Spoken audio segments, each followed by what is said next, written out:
Hey, you gonna pay for that, or are you planning to walk out like the rest of you people? It happened in plain sight, a racist encounter in Salt Lake City. Salt Lake City looks peaceful from a distance. Wide streets, snow-dusted mountains, quiet neighborhoods where people wave but don't always mean it. That morning, the air was cold and clean, the kind that makes your breath visible. I had just finished a long shift and stopped at a small convenience store not far from downtown. Nothing fancy, just a place to grab coffee and clear my head before heading home. I remember standing in line, scrolling through my phone, minding my business. That's when I felt it. That familiar weight.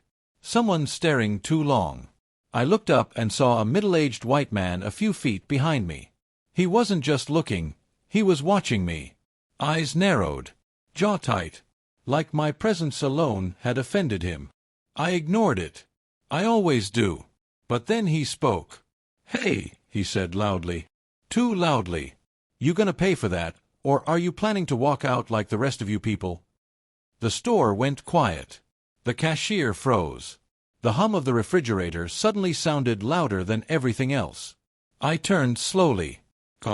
Controlled. "I haven't even reached the counter yet," I said. He scoffed. "Yeah, sure.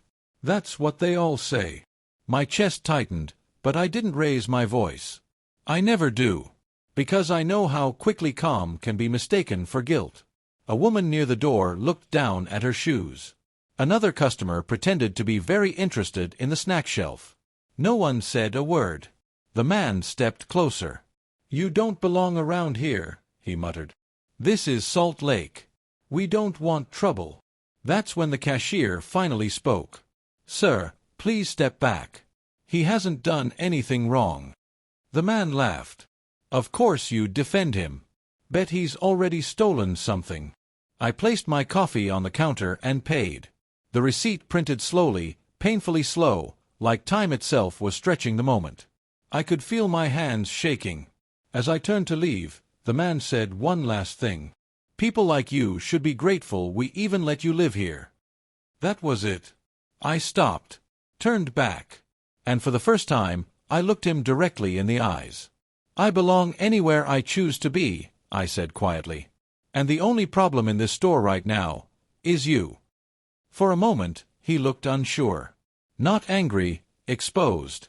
Then he did what people like that always do. He played the victim. "This guy's threatening me," he shouted. The cashier shook her head. "No, sir. You are done. Leave. Now." Security arrived minutes later. The man argued, raised his voice, pointed at me like I was the criminal. But the cameras told the truth. So did the witnesses who finally found their courage. He was escorted out of the store, still yelling, still blaming everyone but himself. When the doors closed behind him, the silence returned. The cashier slid my coffee toward me and said softly, "I'm sorry you had to deal with that." I nodded. "Thank you for saying something." Outside, the mountains still stood tall. The city kept moving like nothing had happened. But something had happened. Because racism doesn't always come with violence. Sometimes it comes with words, with stares, with silence from people who should know better.